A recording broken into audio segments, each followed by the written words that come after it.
ప్రార్థించుకుందాము. తండ్రి యొక్కయు కుమారుని యొక్కయు పరిశుద్ధాత్మ యొక్కయు నామమున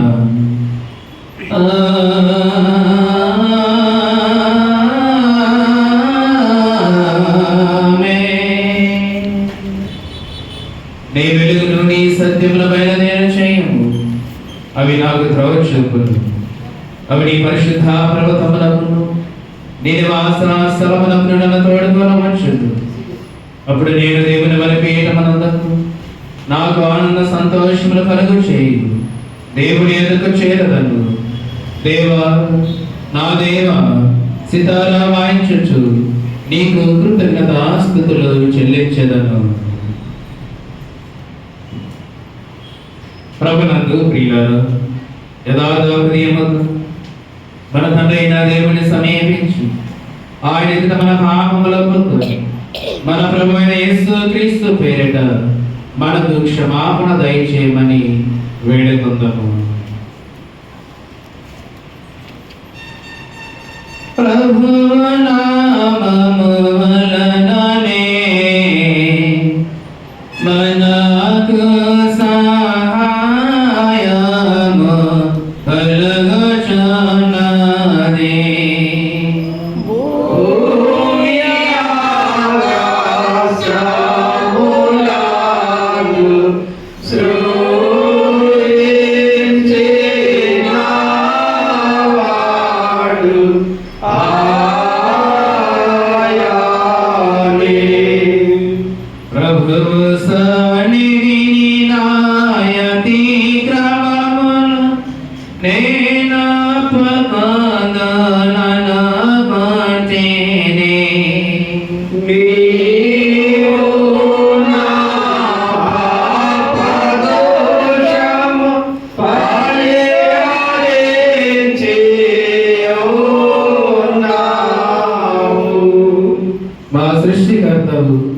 విమోచకుడు అయిన సర్వశక్తి గల దేవ, దీనులకు పాపుల మేము స్వాభావికముగా పాపులమని అపవిత్రులమని తలంపు వలన మాట వలన క్రియ వలన నీకు విరోధముగా పాపము చేసితిమని నీ ఎదుట ఒప్పుకొనుచున్నాము.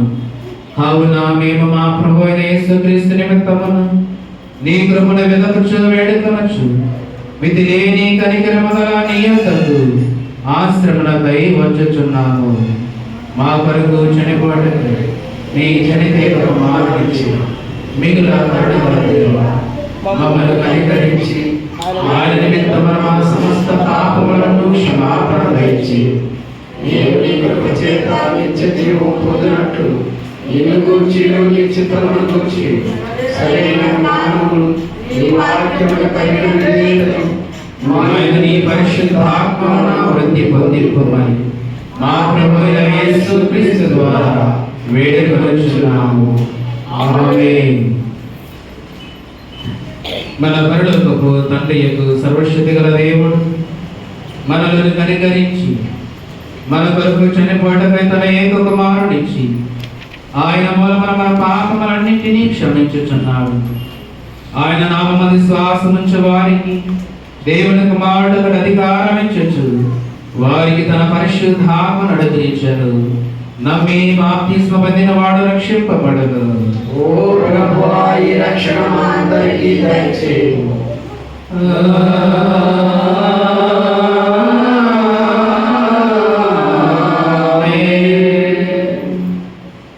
త్రిత్వము తర్వాతి రెండవ ఆదివారం వరకు ఏర్పాటు చేయబడిన ప్రారంభ గీతమును చదవగలుగుతాం. త్రిత్వము తర్వాతి రెండవ ఆదివారం వరకు ఏర్పాటు చేయబడిన ప్రారంభ గీతమును చదవగలుగుతాము.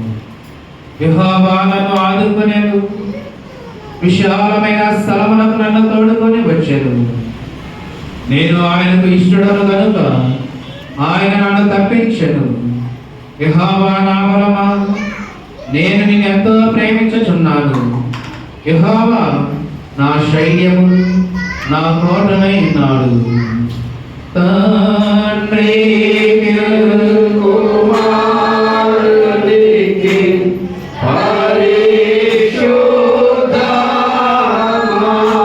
పరిశుద్ధాత్మను ఆది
ఓ ప్రభువా, నీ యందు స్థిరమైన భయభక్తులను నీవు పెంచుడు దినలకు ఎల్లప్పుడూ సహాయము చేయించు. నిత్యము వాడి పాలించుచున్నావు. నీ పరిశుద్ధ నామమునందు మేము నిరంతరము ఎడతగని భయభక్తులు గలవారమగునట్లు దయచేయమని నీతోను పరిశుద్ధాత్మతో సదా ఏకాదేవుడవని యుగయుగముల జీవించుచ పరిపాలించుచునండు నీ కుమారుడు మా ప్రభువైన యేసుక్రీస్తు ద్వారా వేడుకొనుచున్నాము. ఆమేన్. దయచేసి అందరూ కూర్చుండండి.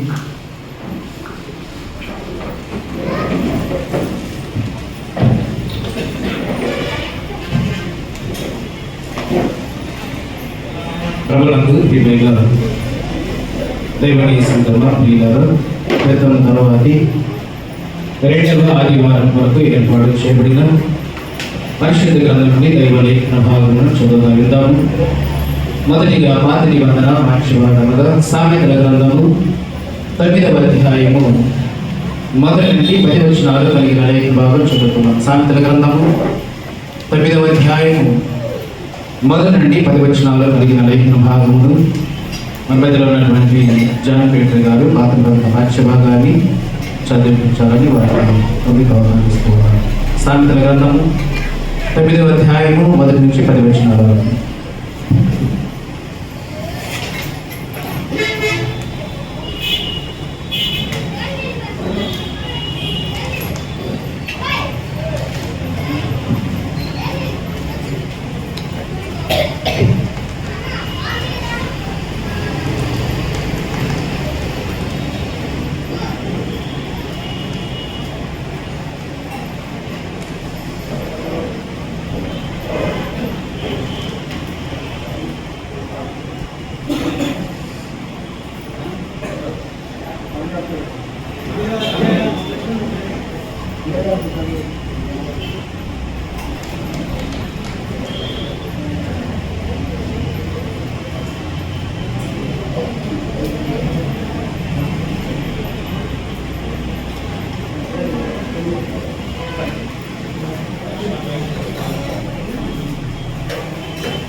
వందనాలు. అవకాశం ఇచ్చిన అయ్యగారికి, పాస్టర్ గారికి, అందరికీ వందనాలు. సామెతల గ్రంథము 9వ అధ్యాయం మొదటి నుంచి 10 వచనాలను చదువుతున్నాం. జ్ఞానము నివాసము కట్టుకొని దానికి 7 స్తంభములు చెక్కికొనినవి. పశువులు వధించి ద్రాక్షరసములు కలిసి ఉన్నవి. భోజన పదార్థములను సిద్ధపరిచి ఉన్నది.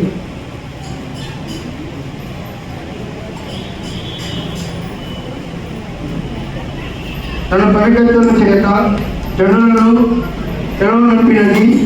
పట్నమందలి గట్టల మీద అది నిలిచి, జ్ఞానము లేని వాడ ఇక్కడికి రమ్మని ప్రకటించుచున్నది. తెలివి లేని వారితో అది ఇట్లనుచున్నది, వచ్చి నేను సిద్ధపరిచిన ఆహారమును భుజించుడి, నేను కలిసిన ద్రాక్షారసమును పానము చేయుడి. ఇక జ్ఞానము లేని వారి ఉండక ప్రతికూల తెలివి కలుగు చేయు మార్గములలో చక్కగా నడవడి. అపహాసకులను బుద్ధి చెప్పేవాడు తనకే నింద తెచ్చుకున్నాను. భక్తిహీనులను గద్దించడానికి అవమానమే కలుగును. అపహాసకుని గద్దింపుము గద్దించి ఎగలవాడు నిన్ను ద్రోషించను. జ్ఞానము గల వాణిని గద్దింపగా వాడు నిన్ను ప్రేమించును. జ్ఞానము గల వాణిని ఉపదేశములు చేయగా వాడు మరింత జ్ఞానములు నుండును. నీతి గల వానికి బోధ చేయగా వాడు జ్ఞానాభివృద్ధిని నుండును. యెహోవా యందు భయభక్తులు కలిగి ఉండడమే జ్ఞానములకు మూలము. పరిశుద్ధ దేవుని కూర్చిన తెలివియే వివేచనకు ఆధారము. ఇంతగా పరిశుద్ధ అక్షభాగము ముగించాము. పరిశుద్ధుడవగునేవా పావన శక్తుడ దేవా పావన మాచ దేవా మామును హరిగారే పమా. పత్రికా పాఠ్యభాగం చదువుతాము. అపోస్తలుడైన పౌలు గారు రోమిలకు రాసిన పత్రిక 10వ అధ్యాయము 1 నుండి 15 వచనాలు కలిగిన లేఖ భాగం చదువుకున్నాం. రోమిలకు రాసిన పత్రిక 10వ అధ్యాయము 1 నుండి 15 వచనాలు కలిగిన లేఖ భాగమును సరిత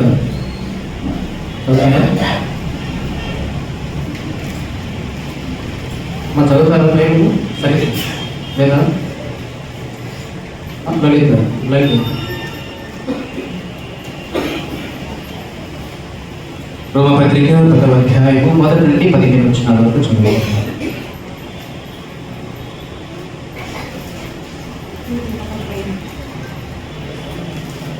దీనికి ఏర్పాటు చేయబడిన పత్రికా బాధ్యతలు రోమిలకు రాసిన పత్రిక 10వ అధ్యాయం 1-15 వచనంలో చదువు. సహోదరులారా, ఇశ్రాయేలు రక్షణ పొందవలనని నా హృదయాభిలాష వారి విషయమై నేను దేవునికి చేయ ప్రార్థనయ్యనై ఉన్నది. వారు దేవుని యందు ఆసక్తి గలవారని వారిని గురించి సాక్ష్యమిచ్చుచున్నాను. అయినను వారి ఆశకి జ్ఞానానుసారమైనది కాదు. ఎలయనగా వారు దేవుని నీతి నెరుగక తమ స్వనీతిని స్థాపింప పూనుకొనొచ్చు దేవుని నీతికి లోబడలేదు. విశ్వసించు ప్రతి వానికి నీతి కలుగుటకై క్రీస్తు ధర్మశాస్త్రములకు సమాప్తి అయి ఉన్నాడు. ధర్మశాస్త్రముకు నీతిని నెరవేర్చువాడు దాని వలనే జీవించునని మోషే రాయించున్నాడు. అయితే విశ్వాసం మూలముకు నీతి ఇలాగూ చెప్పుచున్నది, ఎవడు పరలోకములోనికి ఎక్కిపోరు అనగా క్రీస్తును క్రిందికి తెచ్చుటకు, లేక ఎవడు అగాధములోనికి దిగిపోవును అనగా క్రీస్తు మృతుల నుండి పైకి లేచుటకు అని నీవు హృదయములలో అనుకొనవద్దు. అదేమని చెప్పుచున్నది, వాక్యము నీ యొద్దను నీ నోటను నీ హృదయములోనూ ఉన్నది అని మేము ప్రకటించుచు విశ్వాస వాక్యమే. అదేమనగా యేసు ప్రభువుని నీ నోటితో ఒప్పుకొని దేవుడు మృతులలో నుండి ఆయనను లేపెను. నీ హృదయమును విశ్వాసించిన ఎడల నీవు రక్షింపబడదు. ఏది అనగా నీతి కలుగునట్లు మనుష్యుడు హృదయములో విశ్వసించును, రక్షణ కలుగునట్లు నోటితో ఒప్పుకొను. ఏమనగా ఆయన యందు విశ్వాసముంచువాడు ఎవడును సిగ్గుపడని లేఖనము చెప్పుచున్నది. యూదుడని గ్రీసు దేశస్థుడని భేదము లేదు, ఒక ప్రభువే అందరికీ ప్రభు అయ్యుండి తనకు ప్రార్థన చేయి వారందరి ఎడల కృప చూపుటకు ఐశ్వర్యవంతుడై ఉన్నాడు. ఎందుకనగా ప్రభు నామమును బట్టి ప్రార్థన చేయువాడెవడు వాడు రక్షింపబడును. వారు విశ్వసించిన వారికి ఎట్లు ప్రార్థన చేయుదురు, వినని వారిని ఎట్లు విశ్వసించుదురు? ప్రకటించువాడు లేకుండా వారు ఎట్లు విందురు? ప్రకటించువారు పంపబడిన ఎడల ఎట్లు ప్రకటింపబడుదురు? ఇది విషయమై ఉత్తమమైన వాటిని గూర్చిన సువార్త ప్రకటించు వారికి పాదములు ఎంతో సుందరమైనవి అని రాయబడి ఉన్నది. ఇంతటితో పత్రికా పాఠ్యభాగము ఇంత పరిణామం. హల్లెలూయా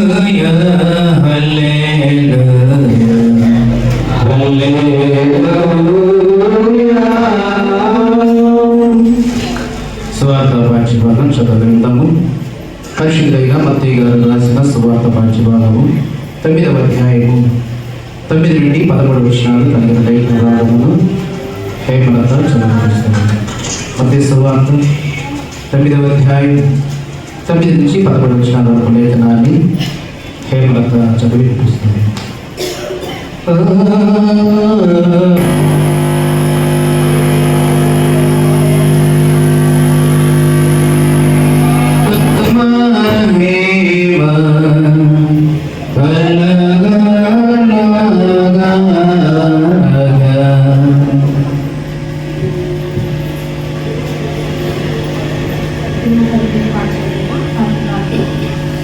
మత్తయి సువార్త 9వ అధ్యాయం 9వ వచనం నుంచి 11వ వచనం. యేసు అక్కడి నుండి వెళ్ళుచు సుంకపు మేకగా కూర్చుని ఉన్న మత్తాయి అను ఒక మనిషిని చూచి నన్ను వెంబడించమని అతను లేచి ఆయన వెంబడించను. ఇంటిలో భోజనములకు యేసు కూర్చుని ఉండగా ఇదిగో సుంకరులను పాపలను అనేకులు వచ్చి ఆయన శిష్యుల యొద్దను కూర్చుని పరిసయ్యులు అది చూచి మీ బోధకుడు సుంకరులతోనూ పాపలతోనూ కలిసి ఎందుకు భోజనం చేయించున్నాడని ఆయన శిష్యులు అడిగారు. ఆయన ఆ మాట విని రోగులకే కానీ ఆరోగ్యం గల వారికి వైద్యుడు అక్కర్లేదు కదా, అయితే నేను పాపలను పిలువచ్చును కానీ నీతిమంతులను పిలువ రాలేదు కనుక కనికరమే కోరుచున్నాను కానీ కరుణి కోరను అను వాక్య భావం ఏమిటో మీరు వెళ్ళి నేర్చుకోవడానికి చెప్పాను. ఇంతతో సువార్త పాఠం వింటారు.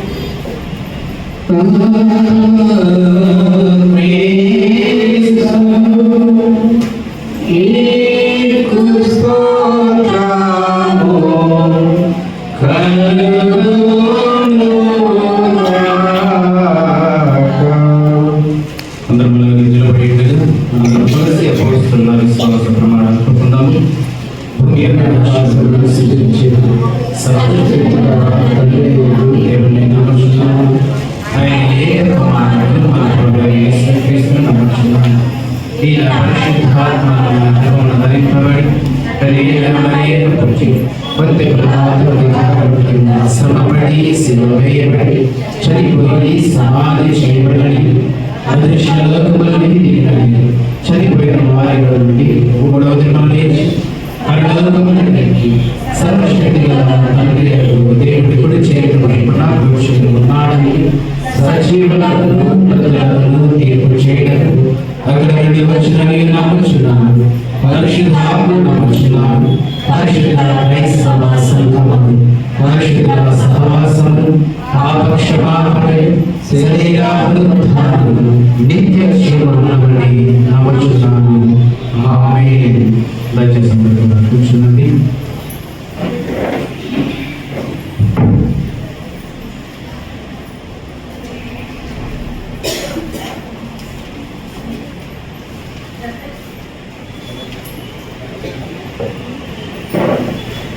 ప్రభునందు ప్రియమైన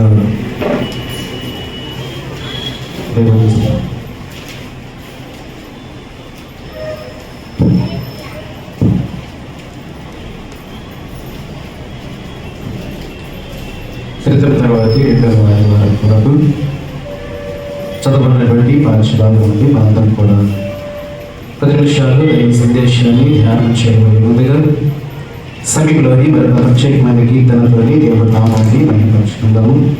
దయచేసి అందరూ కలిసి చప్పట్లతో దేవుడి నామాన్ని మహిమపరచాలని ప్రేమతో నేను కూడా మనం చేస్తూ ఉన్నాను. ఇక్కడ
నీతో స్నేహం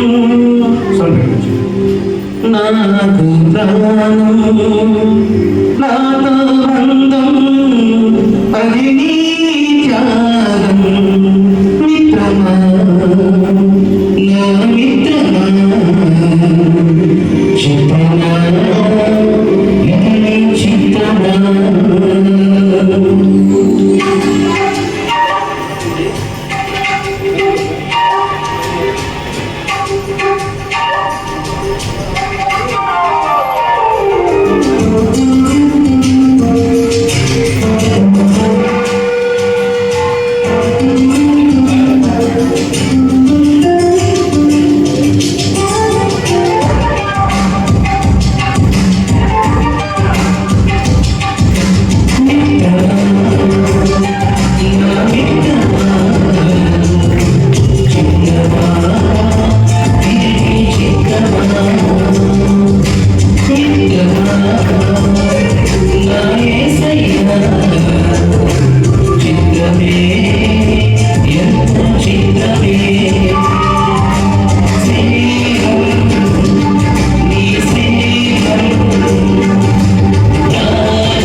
పైకి లేచిన తర్వాత దేవుడు ఆశీర్వాదం తీసుకొని దేవుడు మాట్లాడదాము. తండ్రి కుమార శుద్ధాత్మగణ తగు స్తుతి మహిమలు కలుగుగాక.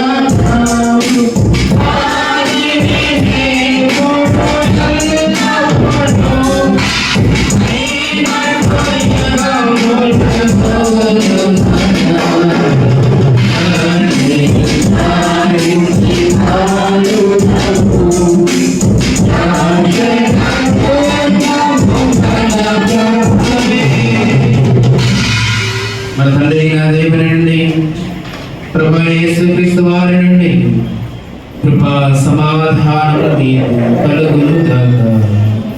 ఆమేన్. దయచేసి అందరూ కూడా కూర్చోనండి.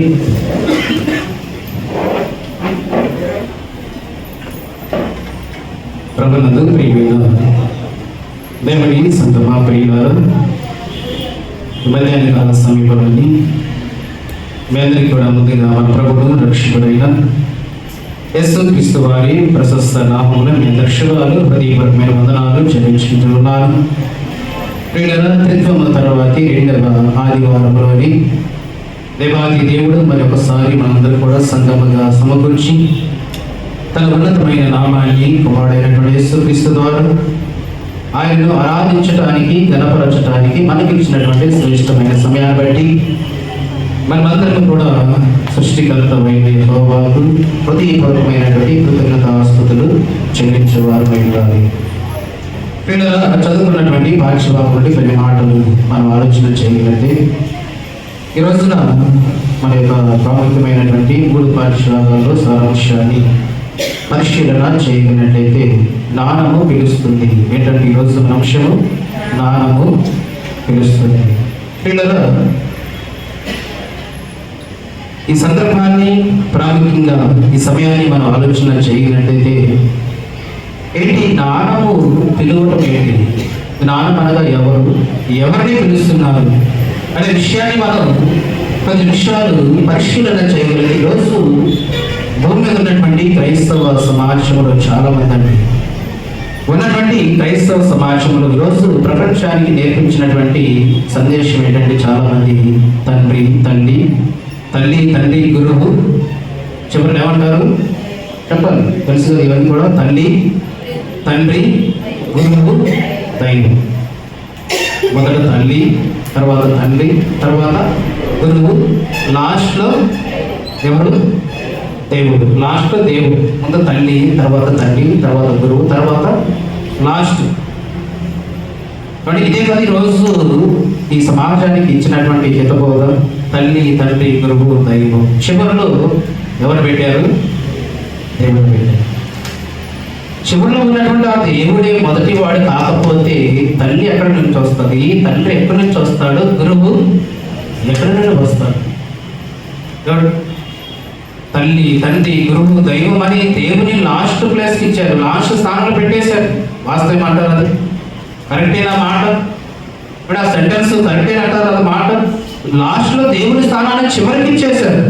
అంటే దేవుడే మొదటి వాడు కాకపోతే, అసలు దేవుడే లేకపోతే నీకు తల్లి ఎవరు వస్తారు, తండ్రి ఎవరు ఇస్తారు, గురువు ఎక్కడి నుండి వస్తారు? అంటే ఈరోజు లోకం నీతి ఇలా ఉందండి. లోక సంబంధమైన భక్తి ఇలా ఉంది, లోక సంబంధమైన నీతి ఇలా ఉంది. రోజున సమాజం అంతా కూడా ప్రియులారా, దేవుడు అంటే ఎవడే దేవుడు నమ్ముకున్నామంటే ఆయన ఒక గుడి కట్టాలి, పండుగలు వచ్చినప్పుడు పండుగ చేయాలి కదా, ఇక అతడితో ఆయన అవసరం అయిపోతుంది. ఇదే దేవునికి ఉన్న అవసరాలు అని చెప్పేసి, ఇదే దేవునికి ఉన్నటువంటి నీతి అని చెప్పేసి చాలా మంది ఈ రోజున దేవుని నీతి ఏంటో ఎరుగక, దేవుని నీతి ఏంటో, దేవుని ఆలోచన ఏంటో ఎరుగక ఈరోజు క్రైస్తవ సమాజం అలా ఉందని. అందుకే మనం రోమిలకు రాసిన పత్రికలో మనం చదువుకున్నప్పుడు ఏమంటున్నాడు? లోక నీతి, లోక సంబంధమైన నీతి దేవుని నీతిని నెరవేర్చగలదనే విషయంపై మనం ఆలోచన చేస్తూ రోమిలకు రాసిన పత్రిక 10వ అధ్యాయము ఏముంది అక్కడ?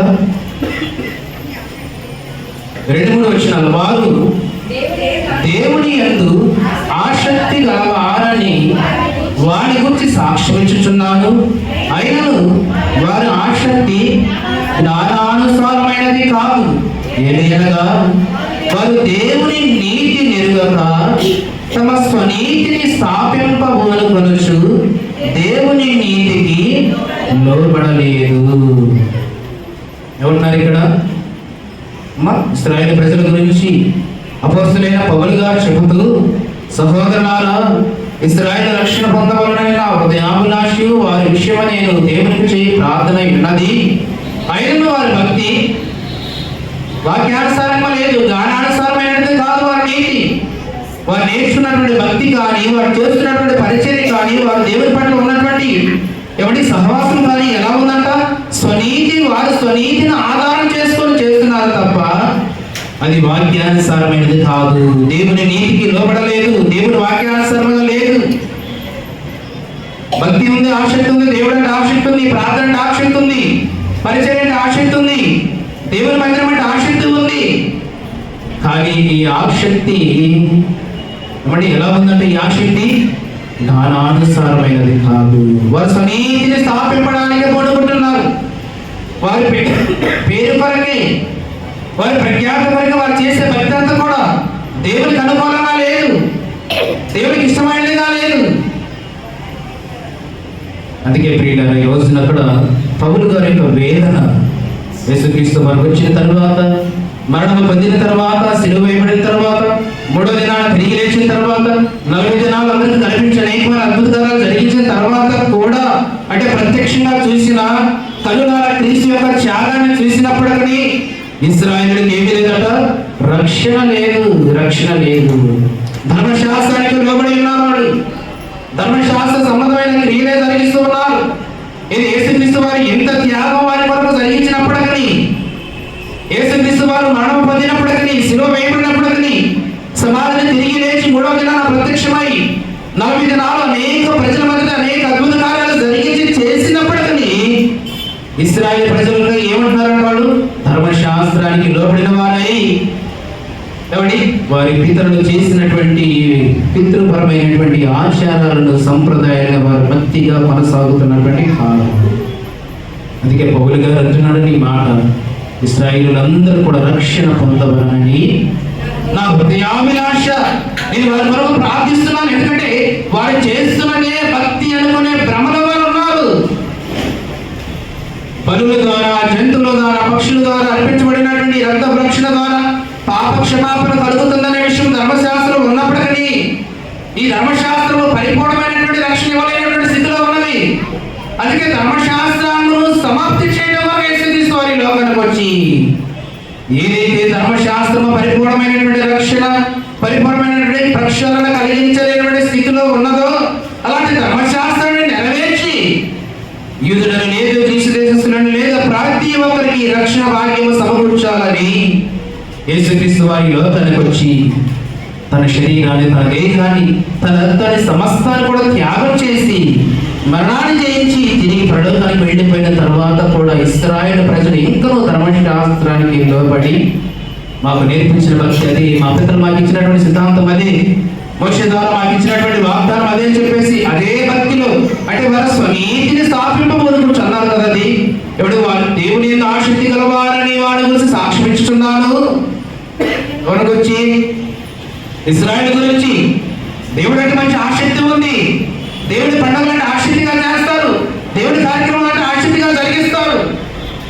ధర్మశాస్త్ర సంబంధమైన ప్రతి కార్యమును కూడా వారు ఎంతగా మరి ఆసక్తి కలిగి నెరవేరుస్తారు.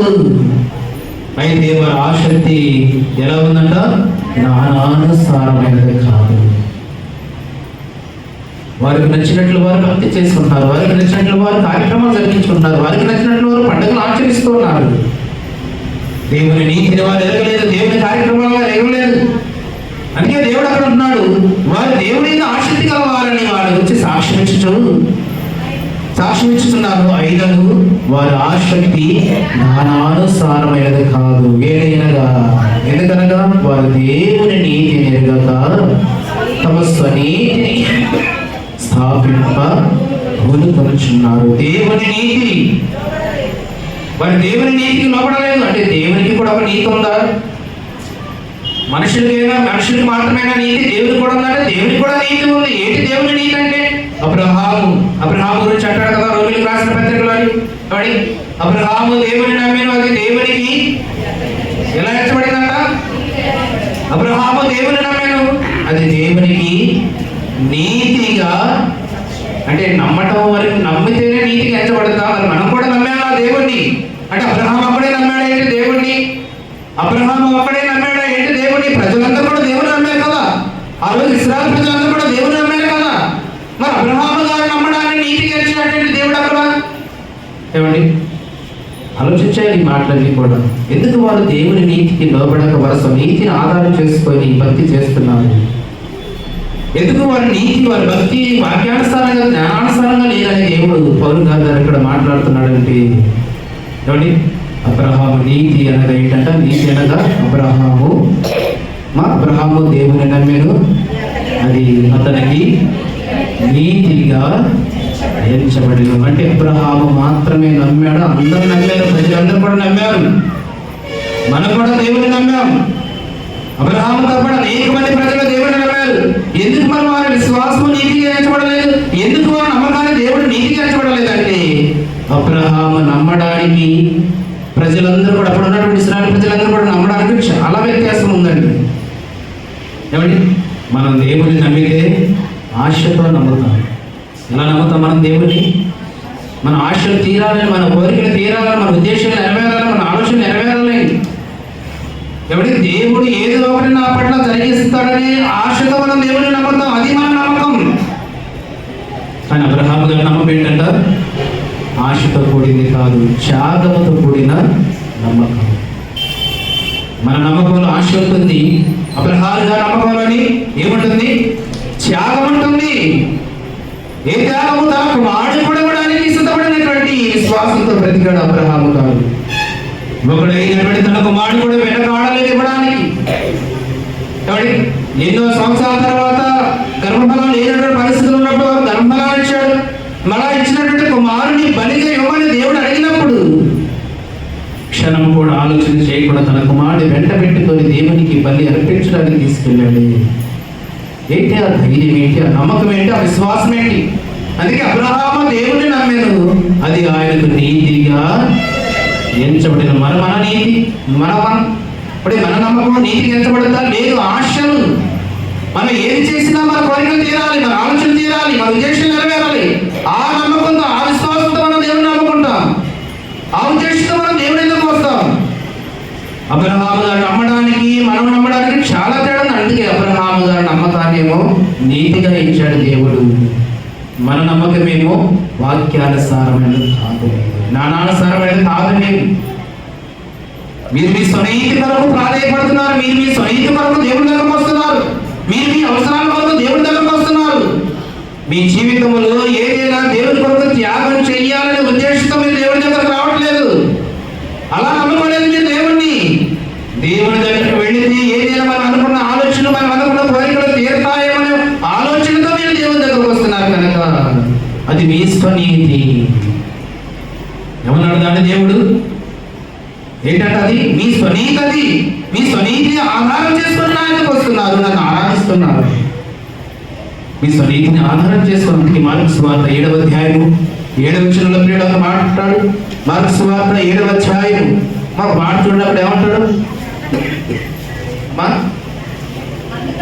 అందుకు ఆయన వారికి లాగా చెప్పారు, ఈ ప్రజలు పెదవులతో నన్ను గణపరచుదు కానీ వారి హృదయము నాకు దూరంగా ఉన్నది.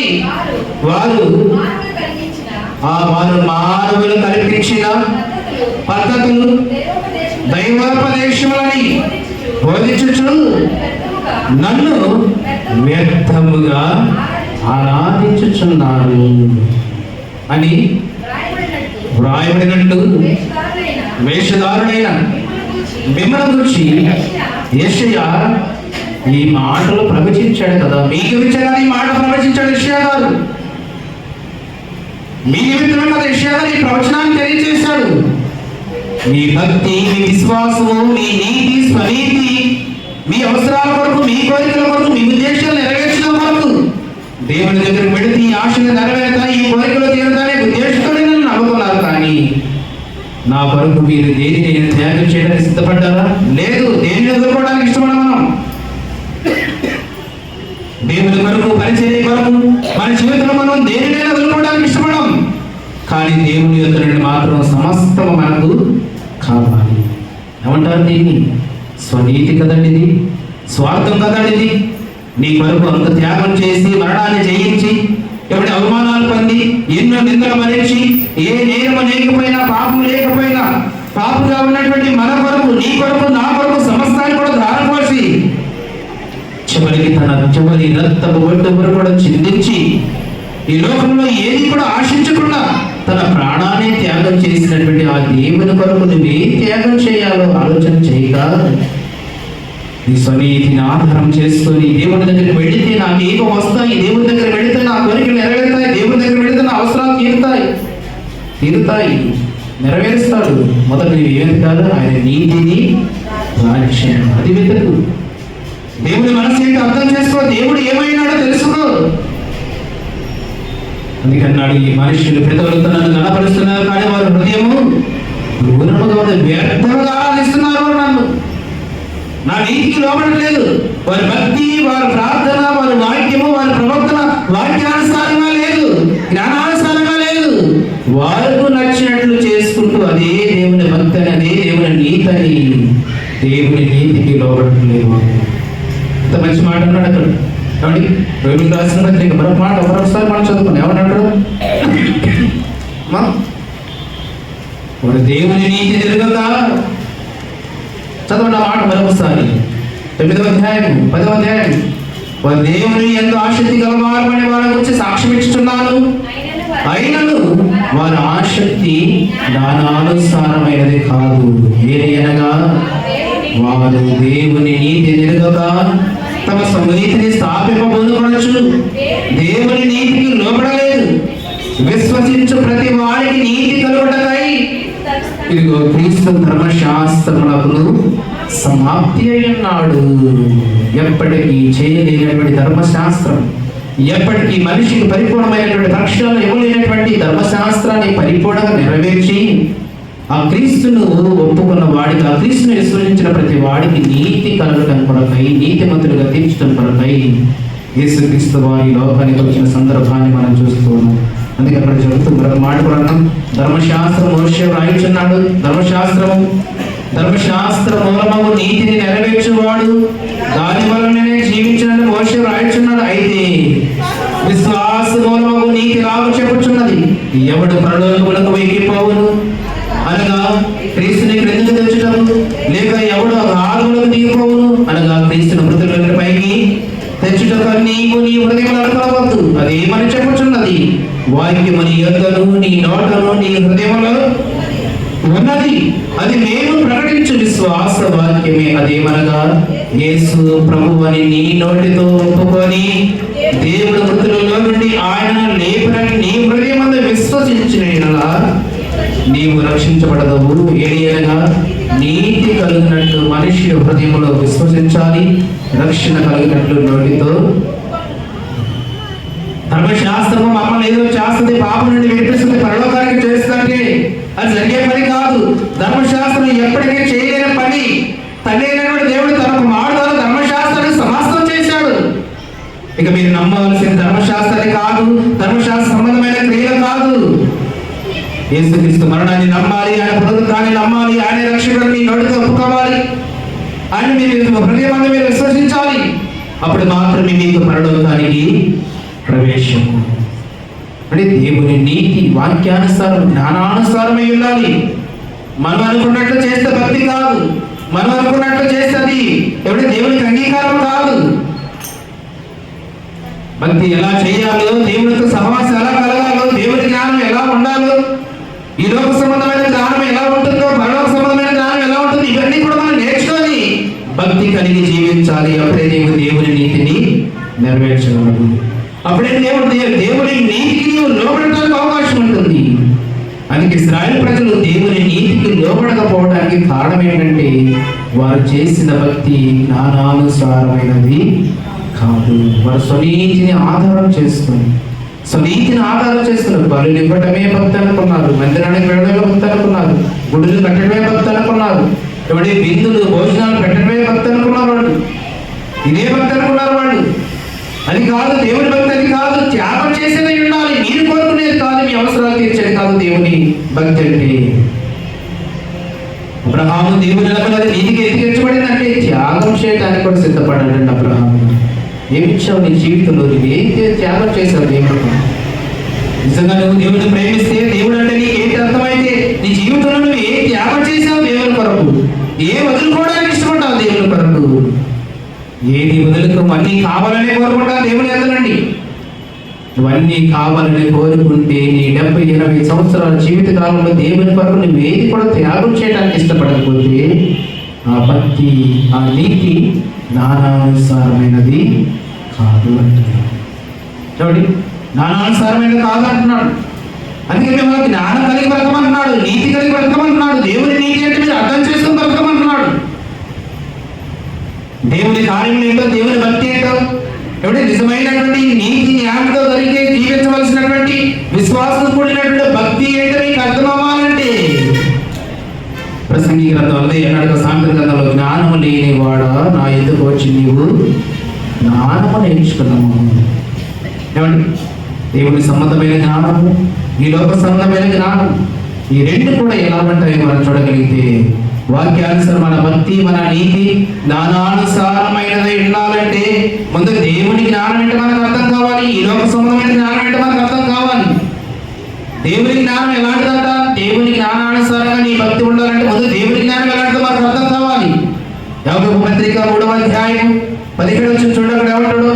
పత్రిక భాష్యభాగము యాకోబు రాసినటువంటి పత్రిక 3వ అధ్యాయము 17 అయితే పై నుండి వచ్చే జ్ఞానము మొట్టమొదట పవిత్రమైనది, తరువాత సమాధానకరమైనది, మృదువైనది, సులభముగా లోబడినది, కనికరముతోను మంచి ఫలములతోను నిండిపోయినది, పక్షపాతమైనను వేషధారణైనను లేనిదై. ఏ జ్ఞానం అంటే ఇది? పరలోక సంబంధం అంటే దేవుని జ్ఞానము, దైవ సంబంధమైన జ్ఞానము. మీ భక్తి, మీ నీతి కూడా జ్ఞానానుసారంగా ఉండాలంటే ఇదిగో మనలో ఈ లక్షణాలు, ఈ ఫలాలు మనలో కనిపించాలట. పరలోక సంబంధమైన జ్ఞానం, పైన వచ్చే జ్ఞానము, దేవుని జ్ఞానం ఎలా ఉంటుందంటే మచ్చర పడనది, మృదువైనది, ఎవరికి హాని చేయనది, వేషధారణ లేనిది, ప్రేమించేది. ఇది కదా దేవుని జ్ఞానం నీలో ఉంటే, దేవుని నీతి నీలో ఉంటే ఈ ఫలాలు నీలో కనిపించాలి.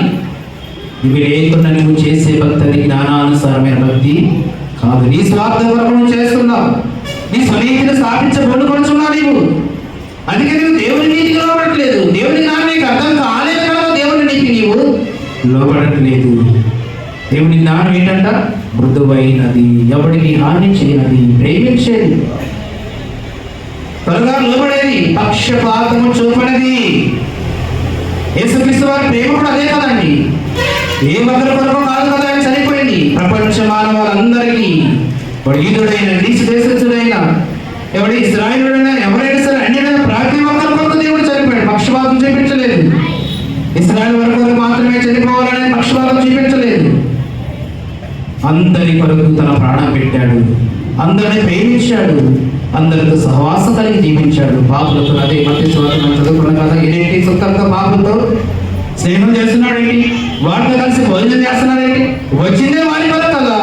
పక్షపాతం చూపిస్తే ఇక మనుషుల వల్లే దేవుడు కూడా పక్షపాతం చూపిస్తే ఆయన దేవుడు ఎలా అవ్వగలడు?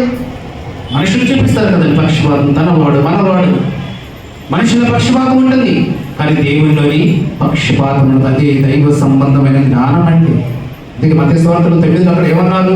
ఆయన పాపులతోనూ సుంకర్లతోనూ మా 9 ఏమన్నాడు అక్కడ? యేసు అక్కడ నుండి వెళుచు సుంకపు మెట్టులక కూర్చొని ఉన్నారు.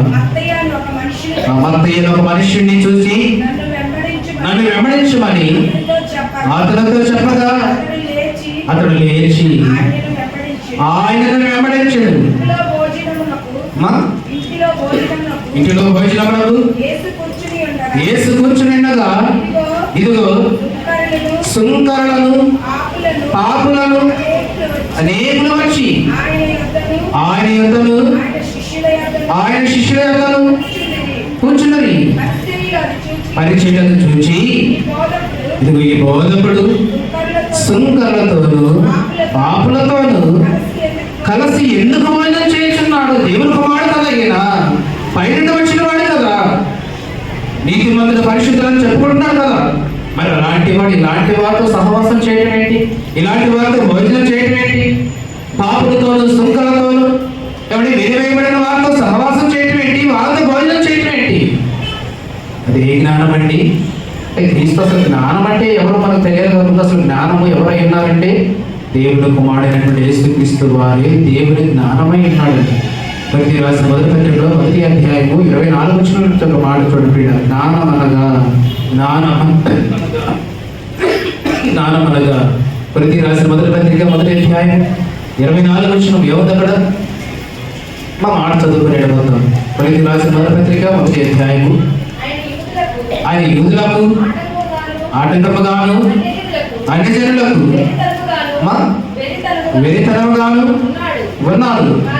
కానీ యూదులకేమి క్రీస్తు దేశస్థులకేమి పిలువబడిన వారికి క్రీస్తు, పిలువబడిన వారందరికీ క్రీస్తు ఏమైనాడట? దేవుని శక్తియును దేవుని జ్ఞానమునై ఉన్నాడు. జ్ఞానమన యేసుక్రీస్తు వారే. ఎందుకు యేసుక్రీస్తు వారి మనం ఖచ్చితంగా చెప్పాలంటే ఇదిగో ఈ లక్షణాలన్నీ ఆయనలో ఉన్నాయి కనుక. ఏ లక్షణాలు ఉన్నాయి? ఏ లక్షణాలు ఉన్నాయి? పవిత్రమైనది, సమాధానకరమైనది, మృదువైనది, సులభముగా లోబడినది, కనిక్రమతోను మంచి ఫలములతోను నిండుకున్నది, పక్షపాతమైనను వేషధారణైనను లేదు. ఇగో ఇవన్నీ కూడా ఎవరు ఉన్నాయంట? యేసుక్రీస్తు ప్రభుల వారిలో ఉన్నాయి కనుక పరలోకము దిగి వచ్చిన జ్ఞానము ఆయనే. పరలోకం నుండి దిగి వచ్చిన జ్ఞానము ఎవరట? యేసుక్రీస్తు వారు. ఎందుకు యేసుక్రీస్తు వారు అంటే ఇదిగో ఆయనలో ఈ లక్షణాలన్నీ కూడా ఉన్నాయి. కోపడే మనసు లేదు, హాని చేసే మనసు లేదు, ప్రేమించే మనసు, పక్షపాతం లేనిది, మృదువైనది, వేషధారణ లేనిది. ఈ లక్షణాలన్నీ కూడా ఎవరైతే ఉంటాయో వారిలో దేవుని జ్ఞానము నిండుకొని ఉంటుంది. ఆ రోజు ఇశ్రాయేలు ప్రజలకి ఇవన్నీ కూడా లేవు కనుకనే వారు స్వనీతిని ఆధారం చేసుకున్నారు. భక్తి కార్యక్రమాలు చేస్తుంటే పౌలు గారు ఈ మాట చెప్పాడు, అయ్యా మీ ఆసక్తి అయితే ఉంది కానీ, దేవుడు అంటే ఆసక్తి ఉంది కానీ, ప్రార్థన అంటే ఆసక్తి ఉంది కానీ, ప్రార్థన మందిరం అన్న ఆసక్తి ఉంది కానీ మీరు చేసే మాత్రము వాక్యానుసారంగా లేదు. వాక్యానుసారమైన కార్యక్రమాలు లేవు. ఆసక్తి అయితే ఉంది. ఇదిగో మీలో వాక్యానుసారమైన ఆసక్తి ఉంటే ఈ లక్షణాలు మీలో ఉండాలి. పక్షపాతం ఉండకూడదు, ప్రేమించే మనసు ఉండాలి, స్వార్థం ఉండకూడదు, కనికరం చూపించాలి, మృదువుగా మాట్లాడాలి, వేషధారణ ఉండకూడదు. ఇవన్నీ మీలో ఉన్నాయి కనుక మీ భక్తి సరైన కాదు, మీ భక్తి వాక్యానుసారంగా లేదు. ఇది దేవుని జ్ఞానం అంటే ఇది ఏమన్నాడు? పై నుండి వచ్చిన జ్ఞానము. ఏంటంట? పై నుండి వచ్చిన జ్ఞానము.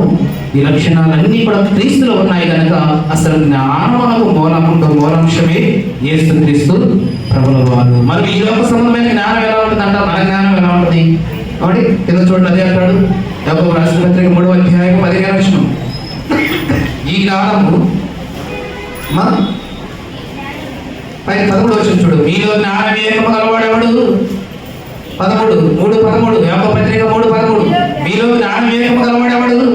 వాడు జ్ఞానంతో కూడిన సాత్వికము గలవాడై తన యోగ్య ప్రవర్తన వలన తన క్రియలను కనపరచవలెను.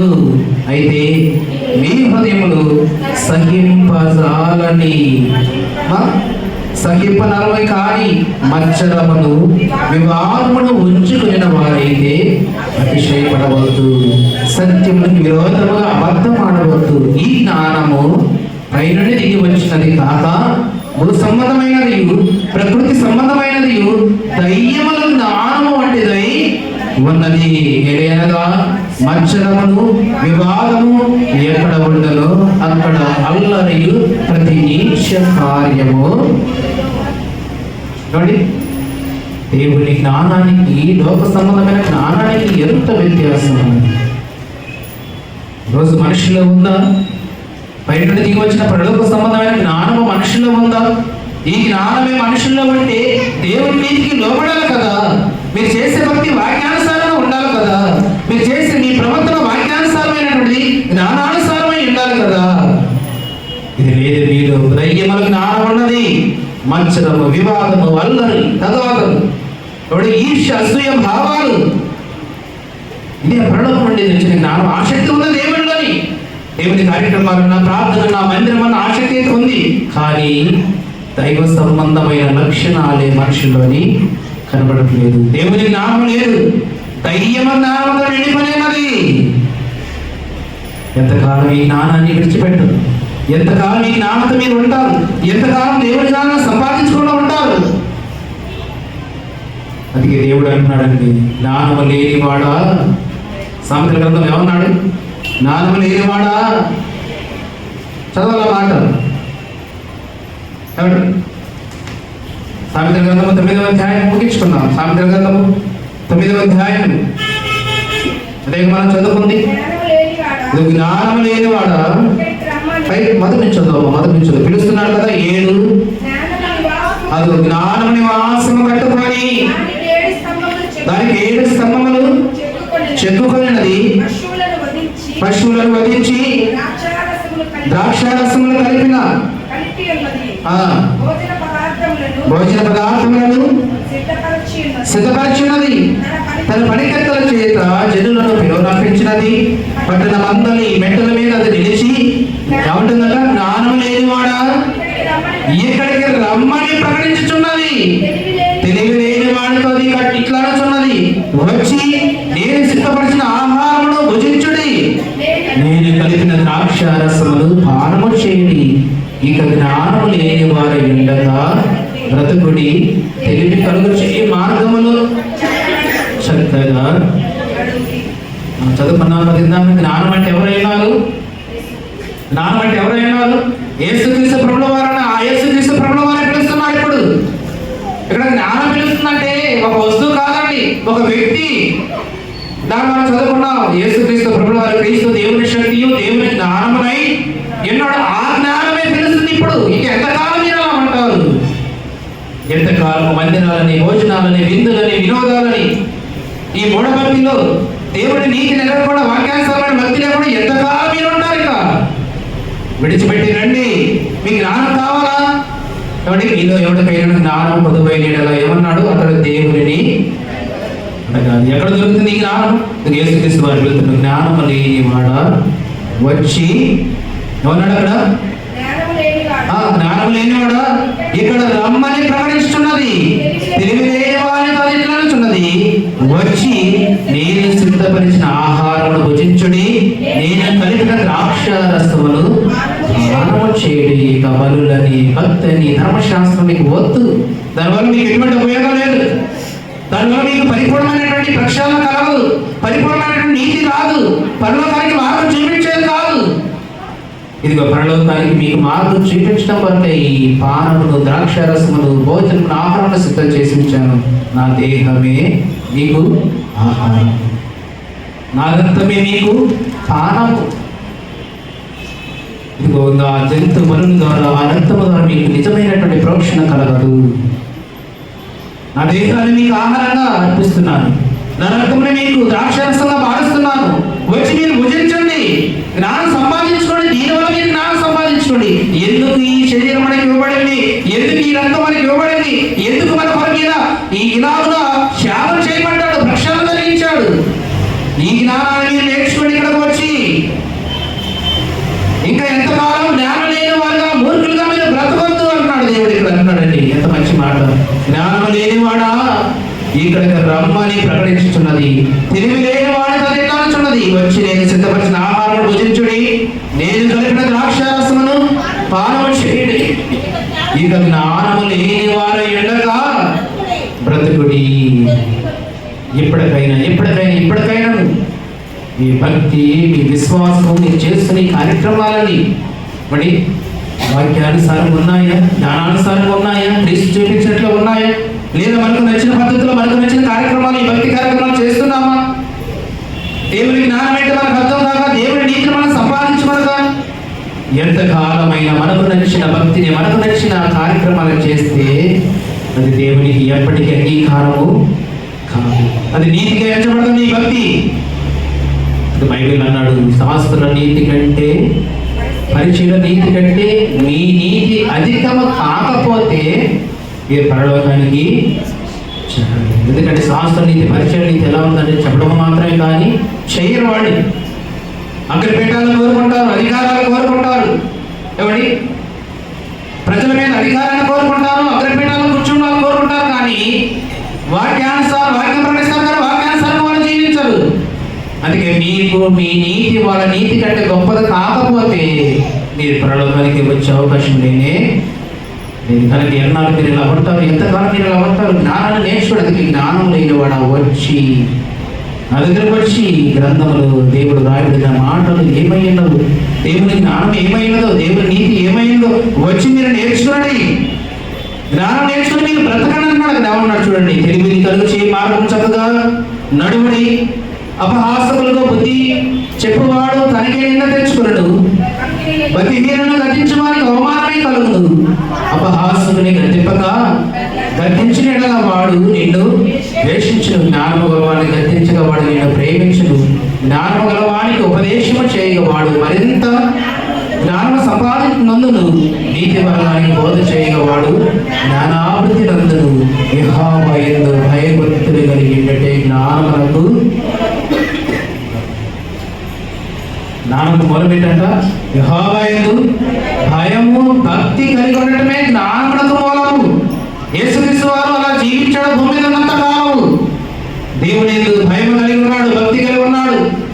ఎవడి తన 33 సంవత్సరాల జీవిత కాలాన్ని ఈ లోక మాలిన్యం అంటకుండా యథార్థత కలిగి, నీతి కలిగి, భక్తి కలిగి తండ్రికి ఇష్టమైనట్లుగా తాను ఈ భూమి మీద బ్రతికాడు.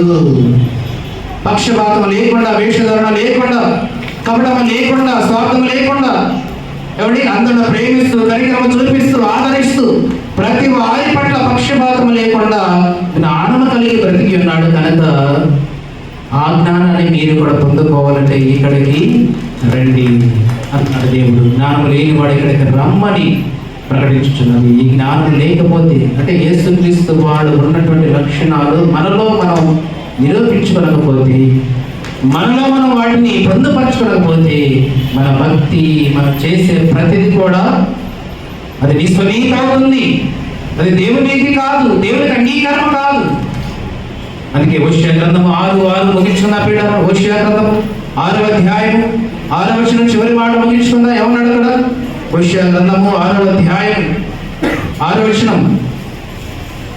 హోషేయ గ్రంథము 6వ అధ్యాయం 6వ వచనం చివరిగా ఒక మాట చదువుతున్నాడు. ఏమన్నాడు అక్కడ?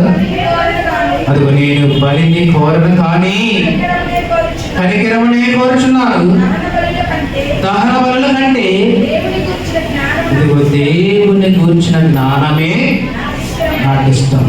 దహన బలులు నేను కోరను, కనికరమునే కోరుచున్నాను. ఏ రకానికి ఇష్టమైంది? దేవుని గురించినటువంటి జ్ఞానమే నాకు ఇష్టము, దేవుని గురించినటువంటి నీతి నాకు ఇష్టము. మీ స్వనీతి కాదు, మీ స్వజ్ఞానము కాదు.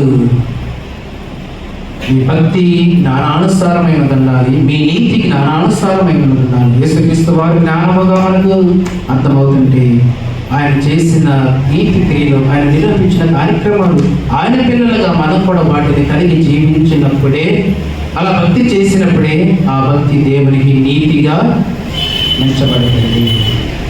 త్యాగం చేయాలి, ప్రయత్నంగా దేవుని కొరకు, దేవుని పరిచయం కొరకు అన్ని ఆశించడమే కాదు, కొన్నింటి మనం త్యాగం చేయడానికి కూడా సిద్ధపడాలి. అది దేవుని ప్రేమించడం అంటే, అది దేవుని భక్తిగా మనం ఆరాధించడం అంటే. మీరు అలా ఆరాధించట్లేదు, పెద్దలతో నన్ను కనపరుస్తున్నారు, మీ హృదయం మాత్రం దూరముగా ఉన్నది. అందుకే మీ భక్తి దేవునికి నీతి లోపడట్లేదు, మీరు దేవుని నీతికి లోపడట్లేదు. అందుకే మీలో స్వార్థం ఉంది, అందుకే మీలో అసూయలు ఉన్నాయి, కక్షలు ఉన్నాయి, ఈర్ష్యలు ఉన్నాయి, ప్రేమించే మనసు లేదు, కనికరం చూపించే మనసు లేదు, పక్షపాతం లేదు మీలోని. కారణం ఏంటంటే మనం చేసే భక్తి అంతా కూడా మనకిష్టం వచ్చినట్టుగా మనం చేస్తున్నాం తప్ప వాక్యానుసారంగా లేదు. అందుకే మనం దేవుని నీతికి లోబడట్లేదు. దేవుని నీతికి లోబడి వాడైతే ప్రేమిస్తాడు, కనికరం చూపిస్తాడు, ఆదరిస్తాడు, పక్షపాతం చూపడు, మృదువుగా మాట్లాడతాడు, వేషధారణ ఉండదు. ఇవి లేని వాడు చేసే భక్తి మాత్రమే దేవునికి అంగీకారము. ఇవి లేని వాడు చేసే భక్తి మాత్రమే దేవునికి నీతిగా ఎంచబడుతుంది. పిల్లలు ఆలోచించేయండి. ఇప్పటికైనా నా జ్ఞానం మనలో లేకపోతే, జ్ఞానము లేనివాడా ఇప్పటికైనా వచ్చి జ్ఞానాన్ని నేర్చుకొని బ్రతకండి. ఎంతకాలం మీరు అలా ఉంటారు జ్ఞానం లేకుండా? ఎంతకాలం నీతి లేనటువంటి ప్రజలుగా జీవిస్తారు? ఎంతకాలం దేవుని మనసును గాయపరిచేవారుగా ఉంటారు? ఈ రోజు దేవుని వాక్యం మనకు సెలవిస్తుంది. అందుకే మనం మొదలు చెప్పుకున్నాం, జ్ఞానము పిలుస్తుంది. మనందరం కూడా జ్ఞానం పిలుస్తుందంటే ఎవరు? జ్ఞానం అంటే ఎవరైనారు? యేసుక్రీస్తు ప్రభుల వారు కదండి. యేసుక్రీస్తు ప్రభు వారు ఏమన్నాడు? ప్రయాసపడి భారము వహించున్న సమస్త జనులారా నా ఎదుట రండి, నేను మీకు శాంతిని. ఎక్కడ దొరకదు మీకు ఈ జ్ఞానం? ఏ కళాశాలలో, ఏ పాఠశాలలో, ఏ కాలేజీలో ఎవడు చెప్పడండి మీకు ఈ జ్ఞానం? అందుకే మీరు ఎంత జ్ఞానం, లోక సంబంధమైన జ్ఞానంతో ఉంటారు. ఎప్పటికైనా వచ్చి ఈ జ్ఞానాన్ని నేర్చుకోండి. పరలోకానికి మీరు పరుగులు ప్రాధాన్యత సాధించండి. నేనే మార్గము, సత్యమును, నా ద్వారా తప్ప ఎవరికి ద్వారా మాత్రం అవకాశం లేనే. కనుక మీరు ఈ లోక సంబంధమైన జ్ఞానాన్ని విడిచిపెట్టి దైవ సంబంధమైన జ్ఞానాన్ని నేర్చుకొని, దైవ సంబంధమైన నీతిని నేర్చుకొని, ఆ నీతి కలిగి, జ్ఞానము కలిగి మనమందరం కూడా నిత్య జీవానికి వారసులు అవ్వడానికి వాక్యానుసారమైన భక్తిని కలిగి జీవించాలని కోరుకుంటూ ఈ కొద్ది మాటలు నేను ముగిస్తున్నాడు. దేవుడు తన పరిశుద్ధ వాక్యం దీవించి ఆశీర్వదించును గాక. ఆమేన్. సమస్త జ్ఞానం ఇచ్చిన దేవుని సమాధానం యేసుక్రీస్తు వలన మీ హృదయములకు, మీ తలపులకు కావును గాక. ఆమేన్. దేవా నాయన శుద్ధ హృదయ అల్గహే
కూర్చుందండి. వేళల సమయంలో బ్రకుబడి కానుకున్నవారు, కృతజ్ఞత కానుకున్నవారు దయచేసి ముందు కృష్ణతో ప్రార్థించుకుందాము.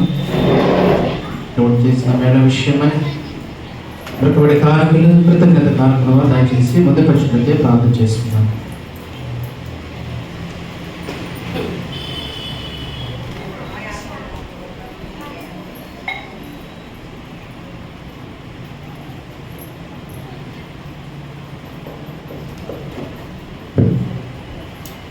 మరొకటి కానుకలు, కృతజ్ఞత కానుకలు దయచేసి ముందు ఖర్చుడితే ప్రార్థన చేస్తున్నాం.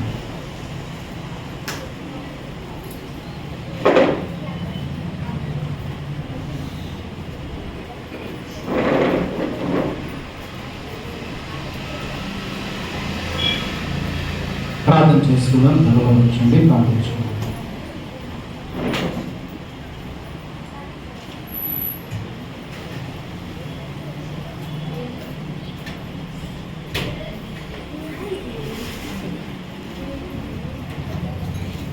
మహాపరిశుద్ధుడా, కృప కలిగిన మా తండ్రి, ప్రేమ నమ్మకం కలిగిన గొప్ప దేవ, మీ పరిశుద్ధ పాదులకు నాయన వెళ్ళలేనప్పటి వందనములు స్తుతులు స్తోత్రం చెల్లించుకుంటున్నాము. పరిశుద్ధ ఆదివారం నాయన ఈ సన్నిధానంలో తండ్రి శిలువ ప్రత్యక్షత ముందు శిరస్సు వంచి నిలబడిన బిడ్డలో తండ్రి మీ కనుదృష్టిలో మరిగైన వారు కాదు నాయన. గత కాలమంతై గతించిన మాసమంతై వారమంతై నేను బిడ్డల జీవితంలో మీరు చేసిన మేలుల విషయమై మీ ద్వారా వారు పొందుకున్నటువంటి కార్యముల విషయమై నేను బిడ్డల మరొక నా దేవుడు నా పట్ల ఈ కార్యంలో జరిగించినాడని నేను నా ప్రాణమయ భావాన్ని సన్నతించము, నా అంతరంగంలో సమస్తమైన పరిశుద్ధ నామమును సన్నతించము, నా ప్రాణమయ భావాన్ని సన్నతించము. ఆయన చేసిన ఉపకారములలో దేనిని కూడా మరొకమని మీ లేఖను సెలవించిన రీతిగా బిడ్డలు ఆయన మీ ద్వారా పొందుకున్నటువంటి ఆయన మేడల విషయమై మరొక ప్రేమించి వారికి ఇచ్చినటువంటి సమృద్ధిలో నుండి శ్రేష్టమైన భాగము సమకూర్చి మీ సన్నిధానములో గుప్పలు విప్పి ఉండగా ఆయన ఏర్పడుతున్న దీవించి ఆస్వాదించండి. 30 దంతులు 60 దంతులు 100 దంతులు ఫలింపు చేయండి. దాని ఎక్కువ వారి జీవితాల్లో నాయన పొదువుగా ఆఖరిగా ఉన్న ప్రతి విషయాన్ని కూడా నాయన సమృద్ధిగా మీరు నెరవేర్చమని ప్రార్థిస్తూ ఉన్నాము. నిలబడిన బిడ్డల నాయన పైన వరుసలను జ్ఞాపకం చేసుకునండి. చేస్తున్న పని వాటిలో వారి ఉద్యోగాలు పాడి పశువులను పంట పొలాలను సమస్తం కూడా మీరు దీవించి ఆస్వాదించండి. బిడ్డలకు క్షేమాన్ని మంచి ఆరోగ్యం సమకూర్చి దీర్ఘాలను ప్రసాదించి భవిష్యత్తులో వారి కొరకు బిడ్డల కొరకు నాయన మీ దగ్గర దాచబడిన ప్రలోక సంబంధమైన ప్రతి దీవెన కూడా సమృద్ధిగా మీరు అనుగ్రహించి మేము పొందమని మా ప్రభువును రక్షకుడైన యేసు క్రీస్తు వారి పరిశుద్ధ నామమున బట్టి ప్రార్థించని వేడుకుంటున్నాము తండ్రి. ఆమేన్. తండ్రి కుమార పరిశుద్ధాత్మ త్రియేక దేవుని దీవెన సదాకాలము కుటుంబాలకు మీకు బిడ్డలకు కలిగిన సమస్తములకు తోడై నడిపించును గాక. ఆమేన్. అందరికీ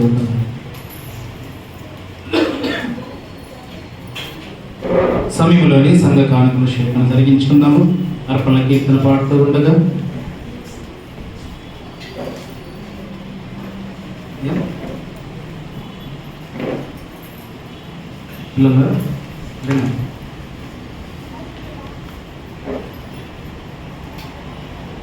అర్పణ కీర్తన పాడుతూ ఉండగా సంఘ కానుకల శేఖరణ జరిగించుకుందాం.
ప్రభుకి క్రైస్తవ నీ ధనము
ప్రియులారా, మంచిది సమయంలోని సంఘ ప్రకటనలు మన మధ్యలో ఉన్నటువంటి ప్రజలు సంఘ ప్రకటనలు తెలియవలసిందిగా ప్రేమతో వాడి ముందుకు ఆహ్వానిస్తూ ఉన్నాను.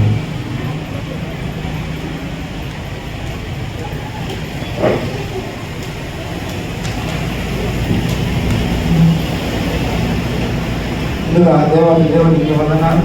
ఈ అవకాశం ఇచ్చిన పాస్టర్ గారికి వందనాలు, పాస్టమ్మ గారికి, పెద్దలకు, సంఘస్థులందరికీ వందనాలు. ఈరోజు మనకి అందించిన వాక్యం జ్ఞానం పిలుస్తున్నాం. జ్ఞానం పిలుస్తుంది. జ్ఞానం అంటే ఏంటి? యెహోవా యందు భయభక్తులు కలిగి ఉండటమే జ్ఞానానికి మూలం. కనుక ఈ పరిశుద్ధ గ్రంథం చూసారా, ఇది జ్ఞాన గ్రంథం. ఈ జ్ఞాన గ్రంథాన్ని చదివి చాలా మంది శాస్త్రవేత్తలు జ్ఞానాన్ని సంపాదించుకున్నారు. ఉదాహరణకి ఒకరు చెప్తున్న మత్తు మందు కనుక్కున్న వ్యక్తి ఎవరు? మత్తు మందు. ఆది కాండంలో ఆదాము గారికి ఏం చేసిన గాఢ నిద్ర కలగజేసి యెహోవా దేవుడు పక్కటేమిగా తీసి నారిని ఏర్పాటు చేశారు. అంటే అక్కడ శస్త్రచికిత్స జరిగింది. శస్త్రచికిత్స జరగాలంటే మనం ఏం చేయాలి? మత్తుగా ఆ మత్తు మందుని కనుక్కున్నాడు. ఒక్కసారి వారి పేరు చెప్తాను. క్లోరోఫామ్ మొట్టమొదటిసారిగా కనుక్కుంది శామ్యూయల్ గుత్రి. ఎవరైనా? శామ్యూయల్ గుత్రి. ఆయన మొట్టమొదటిసారిగా మత్తు మందుని కనుక్కున్నాడు. దాన్ని ఉపయోగించిన వ్యక్తి ఎవరైనా అంటే సర్ జేమ్స్ యంగ్ సింప్సన్. ఈ ఇరువురు కూడా ఎవరు? క్రైస్తవత్వం. అంటే ఈ బైబిల్ గ్రంథాన్ని చదివితే జ్ఞానం వస్తుంది. ఇహలోక జ్ఞానం కంటే అత్యున్నతమైన జ్ఞానం ఈ బైబిల్ గ్రంథం ద్వారానే వస్తుంది. కనుక బైబిల్ గ్రంథాన్ని ప్రతి ఒక్కరూ చదివి జ్ఞానాన్ని పొందుకోవాలి. అలాంటి చక్కటి వర్తమానాన్ని అందించిన పాస్టర్ గారికి వందనాలు తెలియజేస్తున్నాను. ఈరోజు అందించిన సిడిఎఫ్ పెరుమాళ్ళ ప్రసాదరావు గారు 100 రూపాయలు, కలుకూరి క్రీస్తుదాస్ గారు 100 రూపాయలు, కలుకూరి దీనమ్మ గారు 100 రూపాయలు, కోరే జాన్పాల్ గారు 1000 రూపాయలు. అలాగే అయ్యగారి రూమ్ రెంట్ కొరకు ఒక విశ్వాసి 500 రూపాయలు, పిడతల కాంతమ్మ గారు 200 రూపాయలు, పిడతల సంసోను గారు 200 రూపాయలు, గొట్టెముక్కల ప్రేమచంద్ గారు 200 రూపాయలు, మరొక విశ్వాసి 100 రూపాయలు, మరొక విశ్వాసి 200 రూపాయలు, కొమ్మ సుధాకర్ గారు 200 రూపాయలు. అయ్యగారి ఇంటి కొరకు సిడిఎఫ్ ఇచ్చిన కుటుంబాలందరి కొరకు సంఘపక్షాన వందనాలు తెలియజేస్తున్నాను.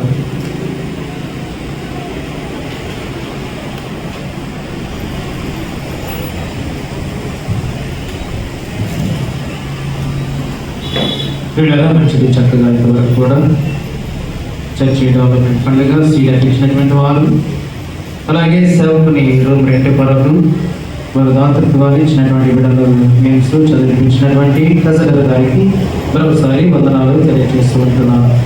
వీళ్ళ సమయంలోని సంఘ ప్రకటనలు వచ్చే ఆదివారం కూడా యథావిధిగా మరి సమయానికి ఉదయకాలము 9:30 గంటలకు పరిశుద్ధ ఆదివారం ప్రార్థన సమయం ప్రారంభించబడుతుంది. సమయానికి మీరందరూ కూడా సిద్ధపడి ప్రభు సన్నిధికి రావాలని ప్రేమతో మీ అందరూ కూడా మనం చేస్తున్నాను.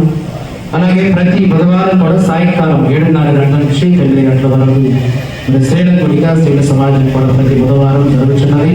ఈ విషయాన్ని కూడా గమనించండి. అలాగే ప్రతి శుక్రవారం అంటే ఇవన్నీ కూడా జరుగుతున్నాయి కంటిన్యూషన్గా. మీరు రాలేకపోతున్నా మరి తెలియక రావట్లేదు, జరగట్లేదు అనుకుంటున్నారండి. ప్రతి వారం కూడా నేను తెలియజేస్తున్నాను. ప్రతి శుక్రవారం కూడా ఉదయం 11:30 గంటల నుంచి మరి 2-2:30 గంటల వరకు మధ్యాహ్న కాలం ఉపవాస ప్రార్థన, అలాగే సాయంకాలం 7:30 గంటల నుంచి 9 గంటల వరకు సంఘ ప్రార్థన సహవాసం. ఇవన్నీ కూడా మరి కంటిన్యూషన్గా దేవాలయంలో జరిగేటటువంటి ప్రార్థన కార్యక్రమాలు కనుక వీటన్నిటినీ కూడా మీరు జ్ఞాపకం ఉంచుకొని మరి సకాలంలో ప్రభు సన్నిధికి సిద్ధపడి రావాలని ప్రేమతో మీ అందరికీ కూడా మనం చేస్తూ ఉన్నాను. శుక్రవారం పిల్లలు గమనించండి. రేపు వచ్చే శుక్రవారం మరి 2వ శుక్రవారం జూన్ మాసంలోని 2వ శుక్రవారం కనుక 2వ శుక్రవారపు ఆరాధనలో మనందరూ కూడా తెలుసు ప్రభురాత్రి స్వామి ఆల్ నైట్ ప్రేయర్ సంపూర్ణ రాత్రి ప్రార్థన సహవాసం 2వ శుక్రవారము మధ్యాహ్న కాలము ఉపవాస ప్రార్థన ఉంటుంది. సాయంకాలం సంఘ ప్రార్థన జరిపించబడదు. మళ్ళీ 9 గంటల నుంచి 9:30 గంటల నుంచి సంపూర్ణ రాత్రి ప్రార్థన సహవాసము ఆన్లైన్ ప్రార్థన సహవాసము జరిగించబడుతుంది కనుక మరి చాలా మంది ఇది ఆల్రెడీ చాలా మంది రాలేకపోతున్నారు. మరి ఎందుకనో సమయం మనకు 1 గంటకే 1:30కే మన కార్యక్రమాన్ని కూడా ముగించబడుతుంది. దయచేసి గమనించండి. 2వ శుక్రవారం జరిగేటటువంటి సంపూర్ణ రాత్రి ప్రార్థన సహవాసంలో కూడా సంఘమంతా కూడా పాలిభాగస్తులు అవ్వాలని ప్రేమతో మరొకసారి మీ అందరికీ కూడా మనం చేస్తూ ఉన్నాను.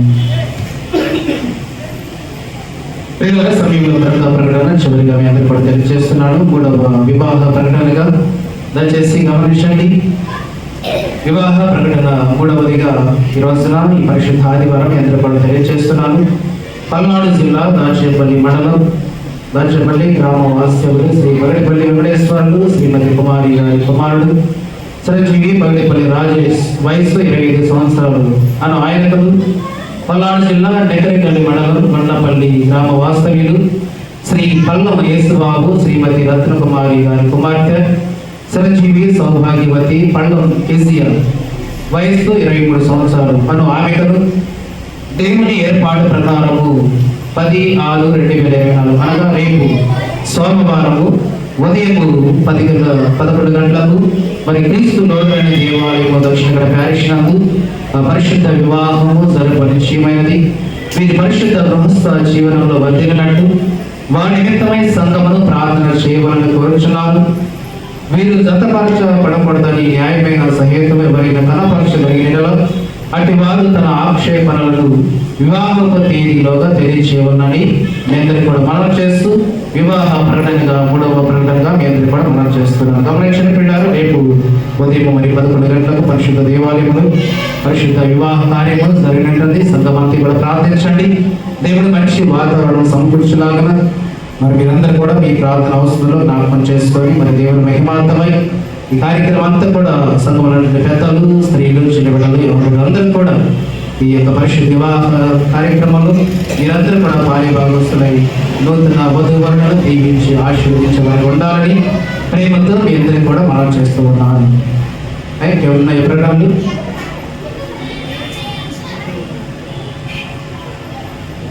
ప్రకటనలు ఉన్నాయి.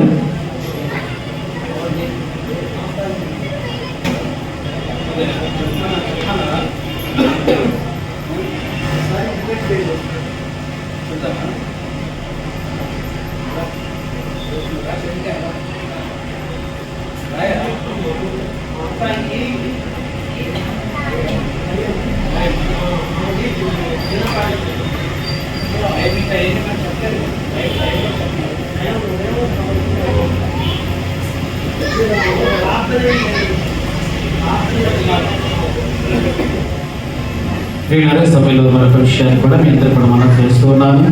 మన ప్రియులు దేవుని దాసులు మా తంగి మరి దారు మరి గత కాలమందు ప్రభుత్వం నిర్వహిస్తున్నారు. మీ అందరూ కూడా తెలిసిన విషయమే. 5వ రోజుగా ప్రార్థన దిన వరపీఠం ఏర్పాటు చేయబడి ఉన్నది. అది జరిగించాము. మేమందరం కూడా వెళ్ళి రేపు సోమవారం 11వ రోజుగా మరి వారి కుటుంబంలోని ప్రార్థన జరిగించబడలేదు. కానీ సంఘమంతటి కూడా మరి ప్రేమ విధి కార్యక్రమాన్ని బిడ్డలు ఏర్పాటు చేస్తున్నారు. కనుక ఈ విషయాన్ని మీరు కూడా గమనించి రేపు జరిగేటటువంటి ఆ కార్యక్రమంలో మీరు కూడా పాలిభాగస్తులు అవ్వాలని మరి కుటుంబ పక్షంగా మీ అందరూ కూడా మనం చేస్తూ ఉన్నారు. మంచిది పిల్లల సమయంలోని మరి ప్రకటనలో ఏమీ లేనట్లయితే స్వీకరించబడిన కాలంలో దేవుని సమర్పించుకుంటూ ప్రార్థన పరలోక ప్రార్థన దైవ ఆశీర్వాదంతో మనందరూ కూడా సమర్పిస్తున్నాము. Amen.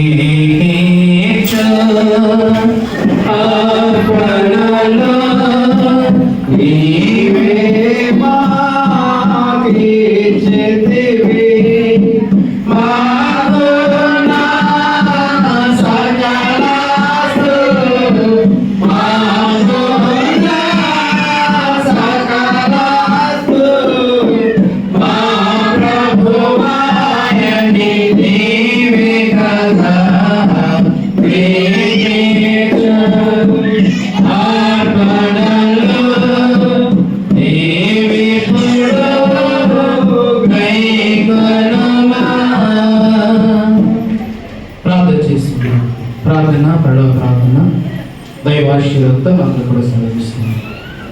మహా పరిశుద్ధ కృప కలిగిన మా తండ్రి, ప్రేమ నమ్మకము కలిగిన మా గొప్ప దేవ, ఈ పరిశుద్ధ పాదములకు నాయన వెళ్ళలేనటువంటి వందనములు స్తుతులు స్తోత్రం చెల్లించుకుంటూ ఉన్నాము తండ్రి. గడిచిపోయినటువంటి పరిశుద్ధ ఆదివారం నుండి మరి యొక్క వారం వరకు మీ పిల్లలమైన మమ్మలను మీ రేకుల చాటున భద్రపరచి వారి మధ్య తండ్రి మాకు కావలసిన క్షేమాన్ని మంచి ఆరోగ్యం సమకూర్చి సకల పాయములని మమ్మల్ని సంరక్షించి సజీవులుగా నాయన మీ ఉన్నతమైన ప్రేమ చేత మమ్మల్ని నిలబెట్టుకున్నందుకు మీకు వందనాలు చెల్లించుకుంటూ ఉన్నాం.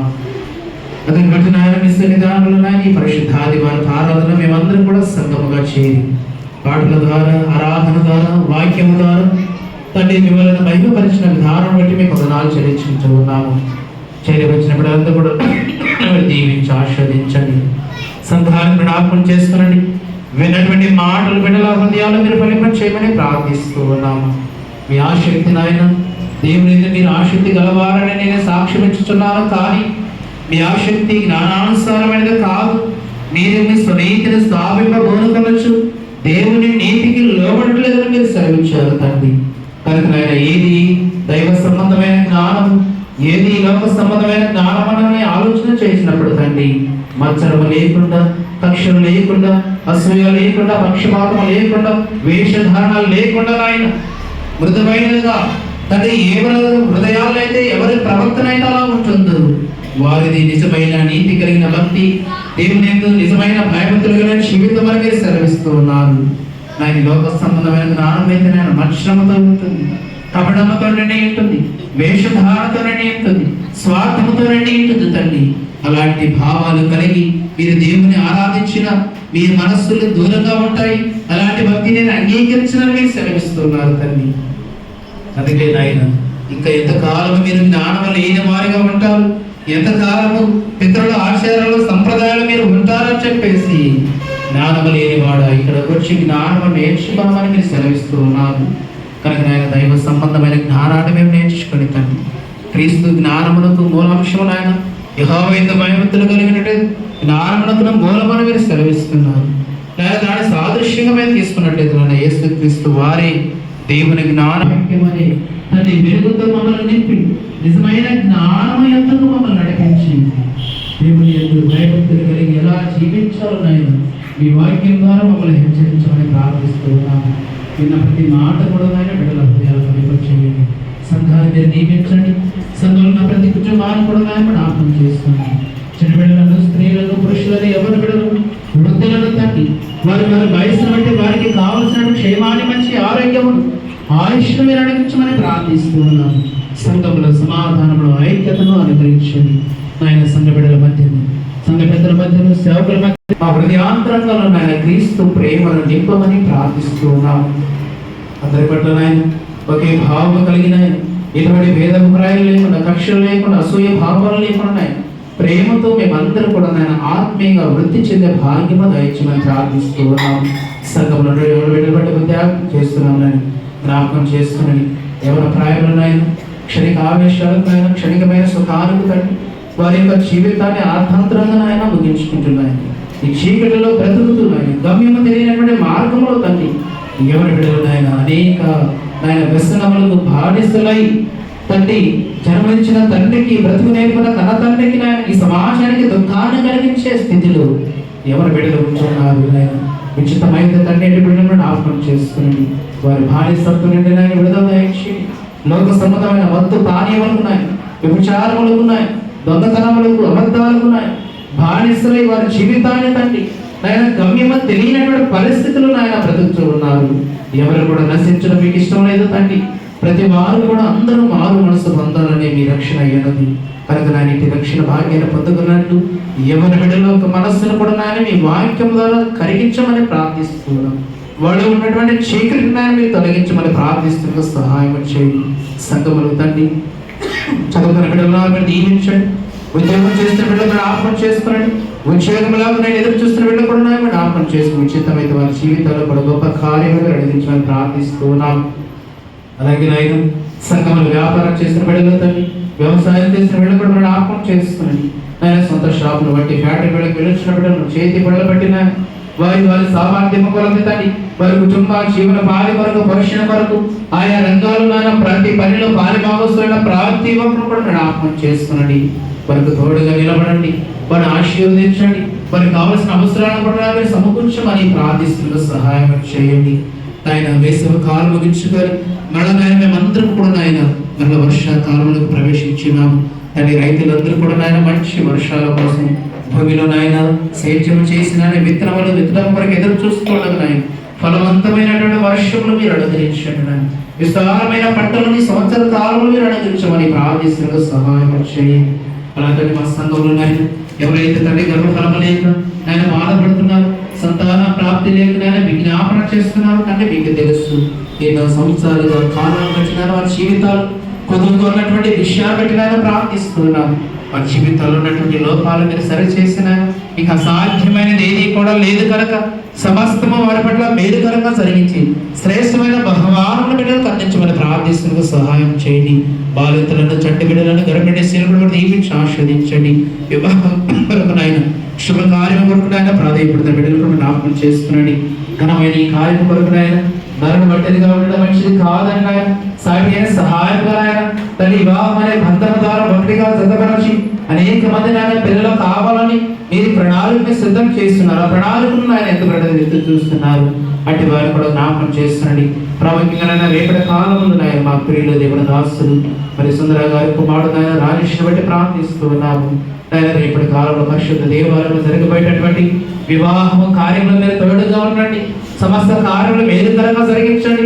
నిశ్చితమైతే వాతావరణం కూడా నాయన మీరు అనుకూలంగా మార్చండి. ఆయన ఆ జీవితాల్లో నాయన ఎటువంటి నాయన ఆటంకము లేకుండా ఇబ్బంది లేకుండా ఈ కార్యం అంతటి కూడా నాయన మేలుకరంగా జరిగించమని ప్రార్థిస్తున్న సహాయం చేయండి. అలాగే మా దేశ నాయకులను రాష్ట్ర నాయకులను కూడా దీవించి ఆశీర్వదించండి. ప్రజలు ప్రేమించినటువంటి అధికారం వచ్చిన ప్రజల క్షేమాభివృద్ధిని కోరుకుంటున్నాను.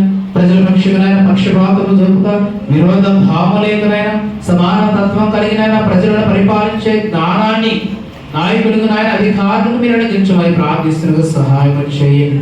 మా సంఘ బిడ్డల ద్వారా ప్రాంతాల పట్టణాల్లో దేశాలు నాయన వ్యాపార నిమిత్తమై ఉద్యోగుల నిమిత్తమై అధికార నిమిత్తమై చదువుల నిమిత్తమై ఆయా ప్రాంతాల్లో నివాసం ఉంచి ఉండగా అంటే వీళ్ళందరికీ జ్ఞాపకం చేసుకుని ప్రార్థిస్తున్న సహాయం చేయండి.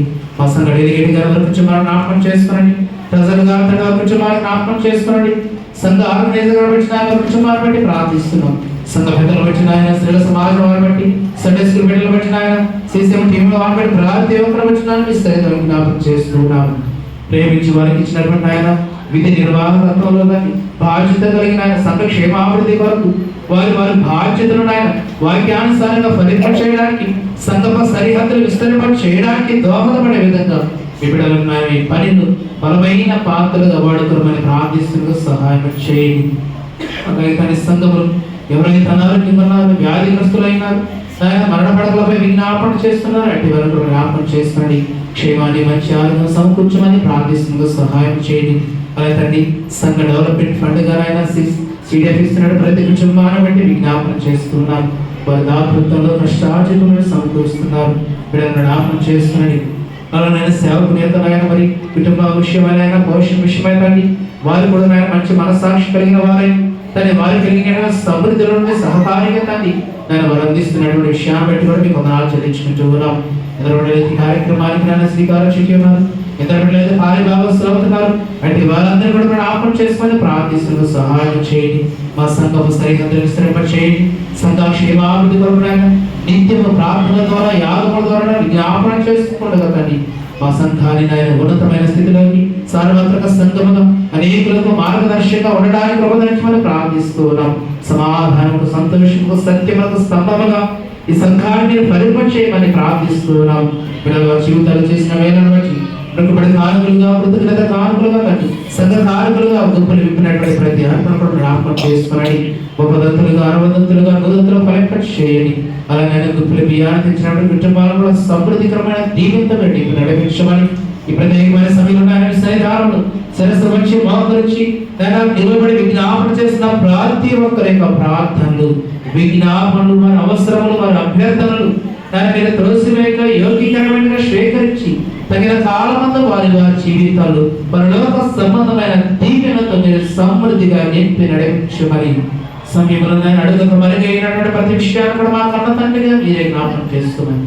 సమస్త మనుషుల సమాధానకరమైనటువంటి సంగతులు, సంతోషకరమైన సమృద్ధికరమైన కార్యములు కూడా సమృద్ధిగా నెరవేర్చి మహిమ పొందమని మా ప్రభువును రక్షకుడైన యేసు క్రీస్తు వారి పరిశుద్ధ నామమును బట్టి ప్రార్థించి అడిగి వేడుకొంచున్నాము తండ్రి. ఆమేన్. పరలోకమందున్న మా తండ్రి, మీ నామము పరిశుద్ధపరచబడునుగాక. మీ రాజ్యం వచ్చునుగాక. మీ చిత్తం పరలోకమందు నెరవేరుస్తున్నట్లు భూమి మీద నెరవేరునుగాక. మెడల చేసిన క్షమించిన ప్రకారం మా పాపం క్షమించు. శోధనలో కొద్దిగా దుష్టులను తప్పించు. రాజ్యము, శక్తియు, మహిమయు నిరంతరము కూడా నీవైనావు తండ్రి. ఆమేన్. ప్రభు నిన్ను ఆశీర్వదించును కాపాడుగాక. ప్రభు నీకు సన్నత ప్రకాశింపజేసి నిన్ను ధరణించుగాక. ప్రభు నీ మీద తన సన్నిధి కాంతులు దీపచేసి నీకు సమాధానము కలుగు చేయగాక.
అందరికీ వందనాలయ్యా. అందరికీ వందనాలు. దేవుడు అందరూ కూడా దీవించింది. సెలవు.